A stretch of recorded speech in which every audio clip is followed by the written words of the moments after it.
I remember the exact moment everything changed. It was a Tuesday, early spring, and the kind of day you forget the second it's over until something happens to burn it into your memory forever. I was sitting in my car, parked a little ways down the block from my son Evan's school. I'd left work early to surprise him, planning to catch his soccer practice. He'd been asking me to come for weeks, and I finally made the time. As I leaned back, flipping through emails on my tablet, a familiar laugh floated through the open window. It was Nancy. I recognized her voice instantly, the lilting tone I'd heard 1,000 times when she was trying to charm someone. Curious, I glanced toward the school's main entrance. There she was, standing next to the yellow school bus that picked up the neighborhood kids every morning. But she wasn't alone. She was with Frank, the school bus driver, a middle-aged guy I'd never given a second thought to. Balding, pot-bellied, the type you'd expect to see on a bowling league, not standing close too close to my wife. Nancy was smiling at him, but not the polite kind she gave to the cashier at the grocery store. No, this was different. It was the smile I used to get, the kind that said, "You're the only person in the room, and Frank?" He was eating it up, leaning in like he was hearing the funniest story in the world. I told myself it was nothing, probably just small talk. But then she touched his arm, and something inside me snapped. It wasn't the touch itself, it was the way she did it, her fingers lingering just a second too long. I started to roll down my window, ready to call out to her, when Frank's hand brushed against hers. That's when I froze. They weren't just talking. They were something else. I clenched the steering wheel so hard my knuckles turned white. My stomach churned, and my chest tightened as I sat there, watching the woman I'd built my life with share an intimacy with another man right in the middle of the school parking lot. She hadn't seen me, thank God. My car was angled away from them, hidden behind a row of bushes. I could have driven off, pretended I didn't see anything. But something kept me there, rooted to the spot, as if moving would confirm what I was beginning to suspect. The conversation didn't last long, 5, maybe 6 minutes. Nancy laughed again, gave his arm one last squeeze, and walked away, her heels clicking against the pavement. Frank stayed behind, watching her until she disappeared into the school. I should have gone home. I should have picked up Evan, gone about my day, and let it slide. But instead, I did something I'd never done in my life. I followed him. I sat in my car, engine idling, debating whether I was about to lose my mind or finally see the truth. Frank headed to the bus depot after his exchange with Nancy, and my gut told me to follow. It wasn't like I had some grand plan at that moment, I was running on pure instinct, the kind of primal need that tells you something is wrong, and you need to find out exactly what. His bus pulled out of the school parking lot, and I gave him a safe distance before trailing behind. The depot was only about 10 minutes away, a large, fenced lot tucked behind an old auto repair shop. I parked across the street, careful to keep my car out of sight. Frank parked the bus, stepped out, and walked toward a beat-up Ford pickup. I almost laughed at the absurdity of the situation. Here I was, a grown man, tailing a school bus driver like some amateur detective. But there was nothing funny about the dread pooling in my stomach. Something wasn't adding up. Nancy's behavior, her body language, the look on Frank's face when she touched him, it wasn't nothing. It was never nothing. Frank didn't go home. He drove his pickup through town, making a few seemingly random stops, a convenience store, a hardware store, and then finally, a small diner just outside city limits. He pulled into the lot, parked, and went inside. I stayed in the car, watching. My heart was pounding so hard I could hear it in my ears, but I wasn't sure if it was anger, fear, or something worse. Then she showed up. Nancy's car pulled into the lot, parking on the far side of the diner. She stepped out, wearing the same outfit she had at the school: jeans, a light sweater, and her favorite pair of boots. She glanced around nervously before heading inside, walking quickly like she was late for an appointment. Not late for her husband, though. Late for something else. Someone else. I couldn't sit still any longer. I got out of my car, careful to stay out of sight, and crossed the street. The diner had large, floor-to-ceiling windows at the front, giving me a clear view inside. Nancy and Frank were sitting at a corner booth, heads close together. She was smiling again, but not like she smiled at me anymore. Her hand rested on his arm, her body tilted toward him. They looked like two teenagers on a first date, excited, nervous, completely oblivious to the rest of the world. I wanted to storm inside, demand answers, flip the table over, anything to make this stop. But I didn't. I just stood there, frozen, watching the woman I loved more than anything give pieces of herself to another man. Pieces that used to be mine. They stayed in the booth for almost an hour. I couldn't hear what they were saying, but I didn't need to. It was written all over their faces. Whatever this was, it wasn't platonic. When they finally stood up to leave, I barely had time to duck around the corner of the building before they walked out. Nancy and Frank didn't part ways. They walked to her car together, and she unlocked the doors. He climbed into the passenger seat like it was the most natural thing in the world. Then they drove off, leaving me standing there like an idiot, trying to figure out what the hell I was going to do next. I got back in my car and followed them again, keeping a careful distance.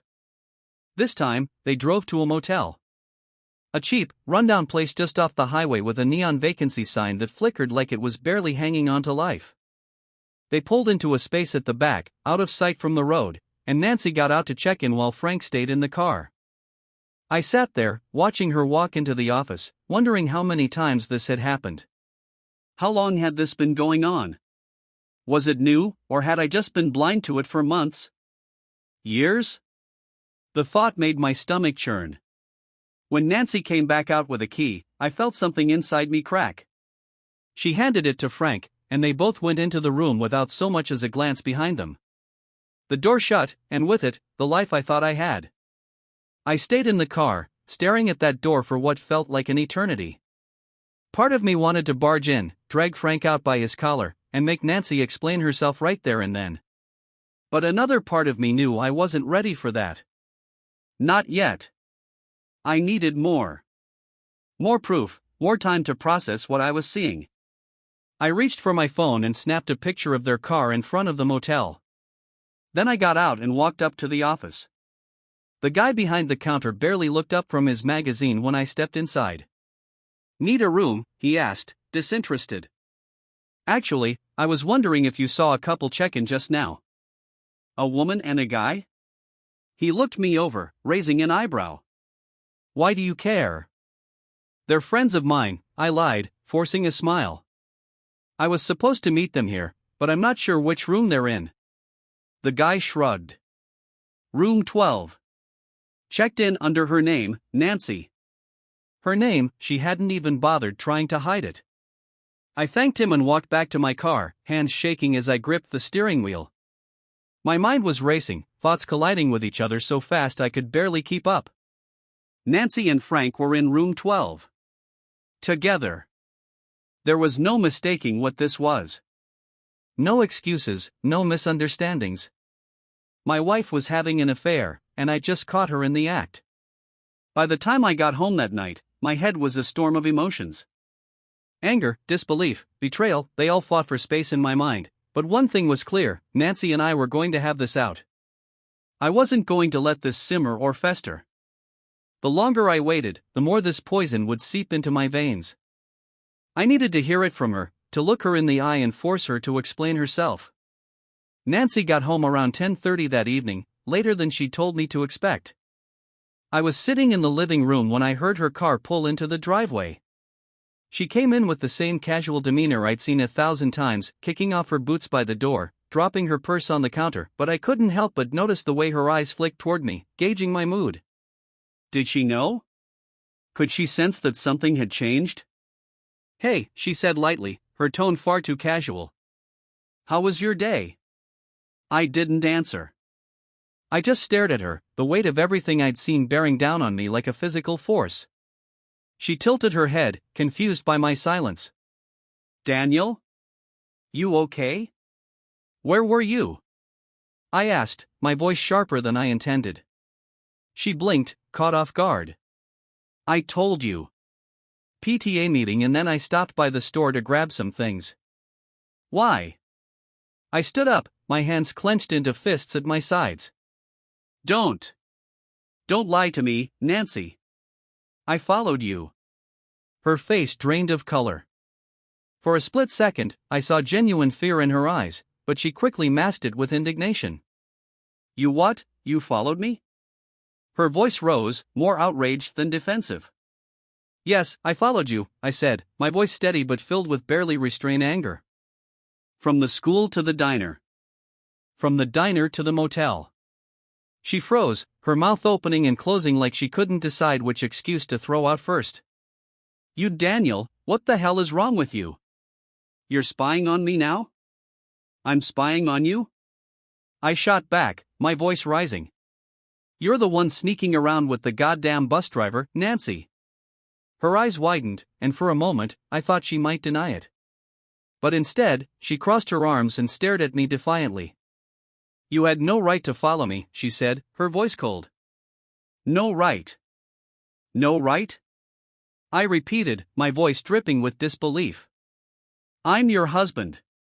You don't think I have the right to know when my wife is screwing around behind my back? She flinched at the word screwing, but her defiance didn't waver. It's not what you think, she said weakly, but the words rang hollow even to her. Then tell me what it is, I demanded, stepping closer. Go ahead, Nancy. Explain it to me. Explain why you've been sneaking off to motels with Frank while I'm at home taking care of everything.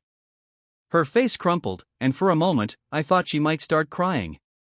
But then she straightened her shoulders and met my gaze head-on. Fine, she said quietly. You want the truth? The truth is, I'm not happy, Daniel. I haven't been happy for a long time. The words hit me like a punch to the gut. I staggered back, staring at her in disbelief. You're not happy? I echoed. So that makes it okay to cheat? To throw everything away? It's not like that, she said, her voice shaking. You don't understand. Then make me understand. I shouted, my voice breaking. Because from where I'm standing, it looks like you've been sneaking around with some loser behind my back, lying to me, lying to our kids, and for what? For what, Nancy? She broke then, tears streaming down her face. I didn't mean for this to happen, she sobbed. It just happened. That's not good enough, I said coldly. You don't get to hide behind it just happened. You made a choice, Nancy. You made a series of choices, and now you're going to explain them to me. She sank onto the couch, burying her face in her hands. I felt invisible, she whispered. You don't look at me the way you used to. You don't touch me the way you used to. And Frank, he noticed me. He made me feel wanted. Her words cut deeper than I thought possible. I wanted to lash out, to yell, to break something. But instead, I sat down across from her, my voice low and filled with venom. So your solution was to humiliate me? To destroy our family? Because you felt invisible? What about me, Nancy? Did you ever stop to think about how I'd feel? Or did Frank's attention make that inconvenient for you? She shook her head, tears still falling. It wasn't supposed to go this far, she said. I didn't think. No, I interrupted. You didn't think. That's the problem, isn't it? You didn't think about anyone but yourself. Her sobs grew louder, but I couldn't bring myself to comfort her. Not now. Not after everything. How long? I asked finally, my voice devoid of emotion. How long has this been going on? She hesitated, and for a moment, I thought she might lie again. But then she looked up at me, her eyes red and swollen. 6 months, she whispered. It started 6 months ago. I nodded slowly, letting the weight of her confession sink in. 6 months. Half a year of lies. Half a year of betrayal. I hope it was worth it, I said quietly, standing up. Because this? This is the end, Nancy. You made your choice, and now you're going to live with it. I walked out of the room, leaving her sobbing on the couch. For the first time in our marriage, I felt nothing for her. No love, no sympathy, not even anger. Just a cold, hollow emptiness. The next morning, I woke up with the same icy resolve that had overtaken me the night before. Nancy had made her choices, and now it was my turn. If she thought she could humiliate me, disrespect me, and still live under the same roof without consequences, she was in for a rude awakening. I skipped breakfast, not wanting to see her face. Instead, I went to the garage and grabbed the old lockbox I kept for emergencies. Inside was a small collection of keys, spare documents, and the flash drive I'd used to back up important files over the years. That flash drive was about to become the centerpiece of my plan. Nancy hadn't been particularly careful. I guess when you're drunk on attention, you forget to cover your tracks. She'd logged into her email on the family computer more than once, and her browser history had given me enough breadcrumbs to know where to look. Within an hour, I had everything I needed: email exchanges with Frank, hotel receipts, and even a few risque photos she'd apparently sent him. My stomach churned as I scrolled through it all, but I forced myself to focus. This wasn't about emotion. It was about precision. First, I compiled the evidence into a neatly organized folder labeled Nancy and Frank. Then I made 3 separate copies of the folder and uploaded them to the cloud. This wasn't just for me, it was for the legal team I'd be hiring, for Nancy's family, and for anyone else who needed to see the truth. She wasn't going to spin this in her favor, not if I had anything to say about it. With the evidence secured, I moved on to phase 2, cutting off the comfort she'd been taking for granted. I started with our joint bank accounts. Nancy had always trusted me to handle the finances, which meant I had full control over everything from savings to credit cards. Within minutes, I'd frozen the accounts, moved the majority of the money into a new account under my name, and cancelled her cards. She'd still have access to a small emergency fund. I wasn't heartless, but the days of her using our resources to fund her little rendezvous were over. Next, I called our family lawyer. I didn't give him all the details over the phone, but I made it clear that I wanted to move forward with divorce proceedings immediately. By the end of the day, I had a consultation scheduled and a preliminary strategy in place. Adultery wasn't going to look good for her, especially when I presented the evidence I'd gathered. By lunchtime, I was on a roll. I decided it was time to let Frank feel some of the heat, too. Using the email threads I'd found, I crafted a message to his employer, the local school district. It was short, professional, and to the point. Dear Sir or Madam. I regret to inform you that one of your employees, Frank, last name, has been engaging in an extramarital affair with my wife, Nancy, last name. While personal matters are normally none of my concern, their relationship has included inappropriate behavior on school property, which I can verify with photographic and written evidence. Please let me know how you'd like to proceed. I attached a few key pieces of evidence, just enough to make it clear I wasn't bluffing, and hit send. Frank could explain himself to the school board. Finally, I prepared for the confrontation I'd been dreading most, telling the kids. Evan and Jamie deserved to know the truth, but I wasn't about to dump it on them without some context. I called my brother, Jeff, who lived about an hour away, and asked if he could come over. He didn't press me for details, just said he'd be there by dinner time. Jeff had always been the calm, level-headed one in the family, and I knew I'd need his support to get through the evening. When Jeff arrived, I filled him in on everything. He listened quietly, his expression growing darker with every word. When I finished, he let out a low whistle. Damn, Dan, he said. You've had one hell of a week. That's putting it lightly, I muttered. I don't know how the boys are going to take it. They'll take it better if you're honest with them, he said. Just keep it simple. They don't need all the ugly details. That evening, we sat the boys down in the living room. Nancy tried to protest, saying it wasn't the right time, but I silenced her with a look. She'd lost the right to decide what was best for this family the moment she checked into that motel. Your mom and I need to tell you something, I began, my voice steady. We're going to be separating. It's not something I wanted, but it's what needs to happen. Evan frowned, his brow furrowing. Why? Did you guys have a fight? It's more than that, I said carefully. Your mom made some choices that hurt our family. I'm not going to get into the specifics, but I need you to understand that this isn't your fault. None of this is because of you. Jamie looked at Nancy, his eyes wide and confused. Mom? Nancy opened her mouth, but no words came out. For once, she didn't have an excuse or an explanation. She just sat there, silent, as the weight of her actions sank in.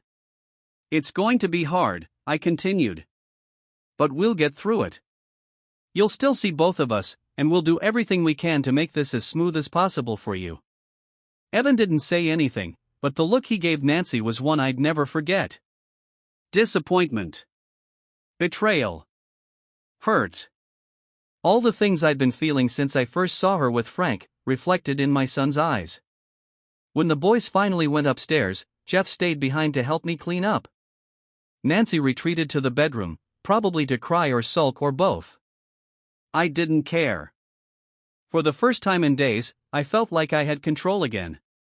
She'd played her hand, and now it was my turn. Nancy avoided me for most of the next day, which suited me just fine. I wasn't ready to talk to her yet, not until I'd calmed the storm raging in my head. But as the sun dipped below the horizon, I knew it was time. We couldn't go on like this, silent, cold, and bitter. We needed to have the conversation. The one that would put everything on the table and determine where we went from here. I found her in the kitchen, staring blankly at her phone. Her face was pale, and the dark circles under her eyes suggested she hadn't slept much, if at all. Good. Neither had I. We need to talk, I said, leaning against the doorway. She looked up, startled, and then nodded. Okay. Living room, I said shortly, turning and walking away without waiting for her response.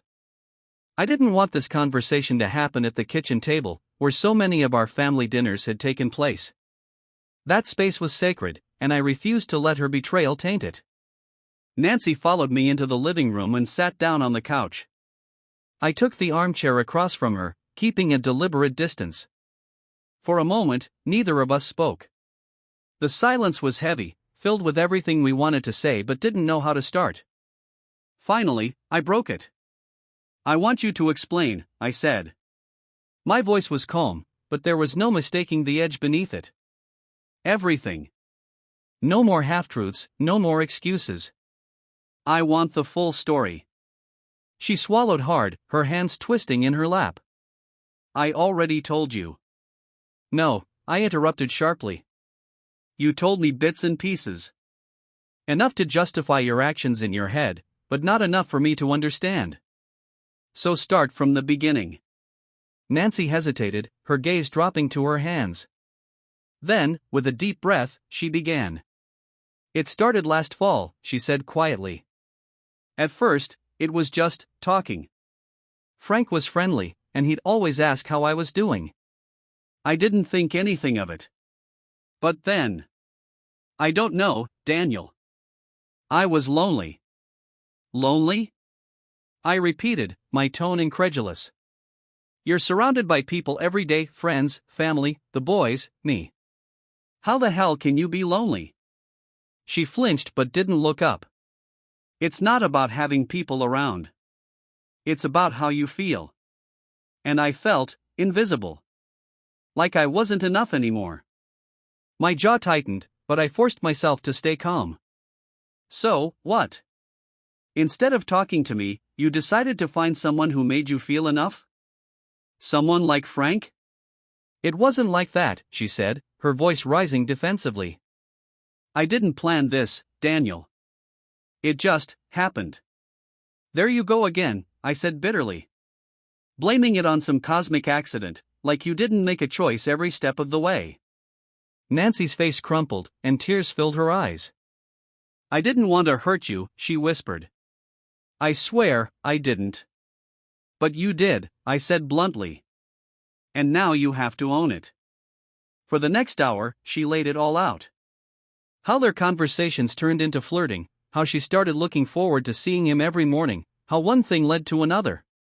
She admitted to the lunches, the meetings, the motel visits. Each word was like a dagger to the heart, but I forced myself to listen, to take it all in. When she finally finished, I leaned back in the chair, my mind racing. There it was, the full story. And yet, it didn't make me feel any better. If anything, it made me angrier. She hadn't just betrayed me, she'd betrayed our entire family. So, what now? I asked, my voice tight. What do you want, Nancy? Do you even want this marriage anymore? Her head snapped up, her eyes wide. Of course I do, she said, her voice filled with desperation. I love you, Daniel. I never stopped loving you. Funny way of showing it, I said coldly. You sure Frank doesn't factor into your plans? She shook her head vehemently. It's over with Frank. It was over before you found out. I ended it weeks ago. I stared at her, searching for any sign of deception. She looked sincere, but then again, she'd look sincere every other time she'd lie to me. And what about me? I asked. How am I supposed to believe you? To trust you? She didn't have an answer for that. Instead, she started crying, her shoulders shaking as the sobs racked her body. I watched her, unmoved. I'd always hated seeing her cry, but now it just felt like manipulation. You don't get to be the victim here, I said harshly. You did this. You brought this on yourself. I know, she choked out. I know, and I'll spend the rest of my life making it up to you. Just, please, Daniel. Don't throw us away. You threw us away, I said, my voice cracking despite my best efforts to stay composed.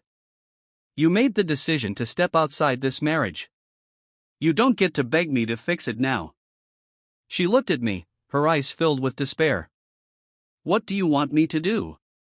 Just tell me, and I'll do it. I want you to leave, I said after a long pause. The words felt heavy, final. Pack a bag and go. Stay with your sister, your mom, I don't care. But I need space, and the boys need stability. Nancy opened her mouth to protest, but I cut her off. This isn't up for debate. You need to go, and you need to think about what you've done. Maybe then, you'll understand the damage you've caused. Her tears fell harder, but she nodded. Okay, she whispered. I'll go. She stood up and walked out of the room, her footsteps heavy on the stairs. I stayed where I was, staring at the empty space she'd left behind. I felt no satisfaction, no relief. Just an overwhelming sense of loss. The house felt quieter after Nancy left, but not in a peaceful way. It was the kind of silence that gets under your skin, making you painfully aware of every creak in the floorboards and hum of the refrigerator. I'd always thought of our home as chaotic but warm, a place filled with the sound of the boys laughing, Nancy humming while she cooked, and me arguing with the dog over who got the couch. Now it felt cold, sterile, like the soul of the place had packed up and gone with her.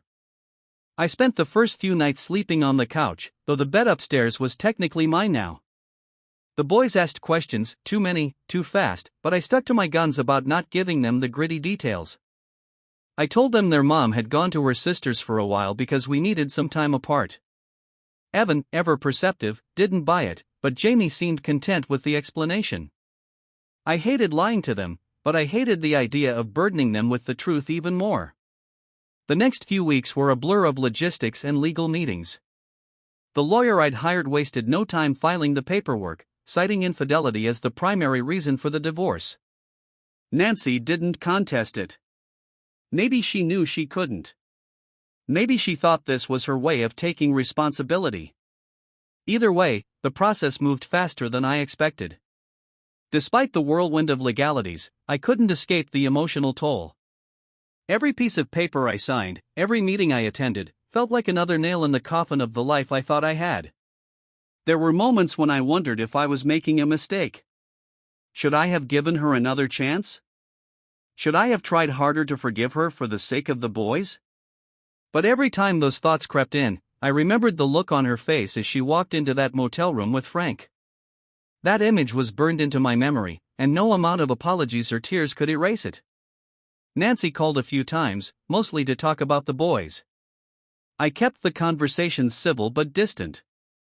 I didn't trust myself to say more than necessary. Once, she asked if we could meet, just the two of us, to talk things through. I said no. I wasn't ready, and I didn't think I ever would be.